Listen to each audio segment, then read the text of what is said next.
Shriram Samarth. 11 April. साधनांनी जे साधत नाही ते संत सहवासाने साधते. अवतारी संत आणि इतर संत यांच्यामध्ये फरक असतो. अवतारी संत हे ज्ञानेश्वर महाराजांसारखे किंवा समर्थांसारखे असतात. ते आपणहून येतात आणि आपले काम झाले की जातात, मग ते राहत नाहीत. संतांनी जगातली राज्ये मिळवली नाहीत, पण त्यांनी स्वतःवर राज्य केले. चमत्कार करणे हे संत लक्षण नव्हे. चमत्कार सहजगत्या होतील तर होत. चमत्कार दाखवावा म्हणून संत चमत्कार करीत नाहीत. संतांची निंदा किंवा अपमान करू नये. त्यांची परीक्षाही पाहू नये. कोणाचेही वाईट चिंतू नये. दुसऱ्याचे हित करावे, हितच चिंतावे. उत्तम हित नामा वाचून अन्य कशातही नाही. म्हणून अखंड भगवन्नाम जपणे ही संत संगतच आहे. सद्विचार ही एक सत्संगतच आहे. ध्यान, स्मरण, मनन आणि सद्ग्रंथ वाचन यामुळे संतांची गाठ पडून त्यांच्याशी समागम होणे शक्य होईल. संत समागमात राहून विषय मागणे हे समागमाचे रहस्य नाही. एकुलत्या एका मुलाने अफूच्या गोळीसाठी हट्ट धरला तर आई त्याला ती गोळी देईल का? जर तिने ती दिली तर ती खरी आईच नव्हे. त्याप्रमाणे जो विषयाचे प्रेम देईल तो खरा संत नव्हे. संताला विषयाचे प्रेम असत नाही. इतकेच नव्हे तर त्याचा माणूस विषयात राहिला तर त्याच्या हृदयाला पीळ पडतो. कुत्रा हाड चघळीत असताना आपल्याच तोंडातले रक्त पिऊन ते त्या हाडातून येते आहे असे समजतो आणि शेवटी त्यातच मरतो.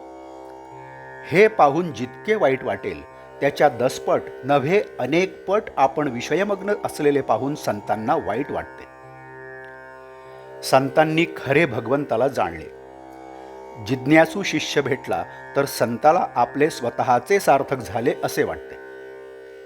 साधनांनी जे साधत नाही ते संताच्या सहवासात राहिल्याने साधते. मनुष्य जितका निस्वार्थी तितकी त्याची भाषा व्यापक असते. तुमच्या आमच्या घरातले लोक सुद्धा आपले ऐकत नाहीत, पण संतांची वाणी सर्व जगावर परिणाम करते, कारण ती सर्व व्यापक असते. ती अत्यंत तळमळीची असते. याच अर्थाने श्रुती सनातन आहे. जगाचे कल्याण व्हावे म्हणून ऋषी बोलले, म्हणून त्या वाणीने जगाचे कल्याण व्हायचेच आणि जगाचे कल्याण व्हावे असे वाटते तोपर्यंत ती वाणी राहायचीच.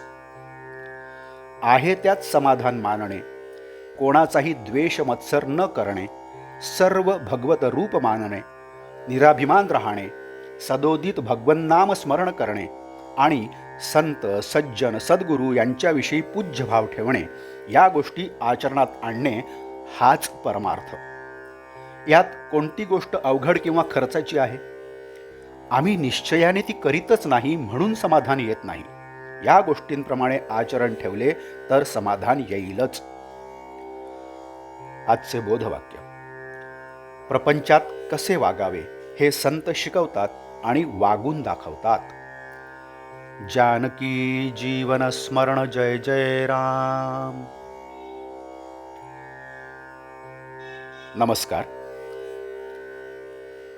कृपया चॅनलला सबस्क्राईब करावं ही विनंती. आपण हे रोजची प्रवचनं आपल्या आप्तस्वकीयांना शेअर सुद्धा करू शकता. धन्यवाद.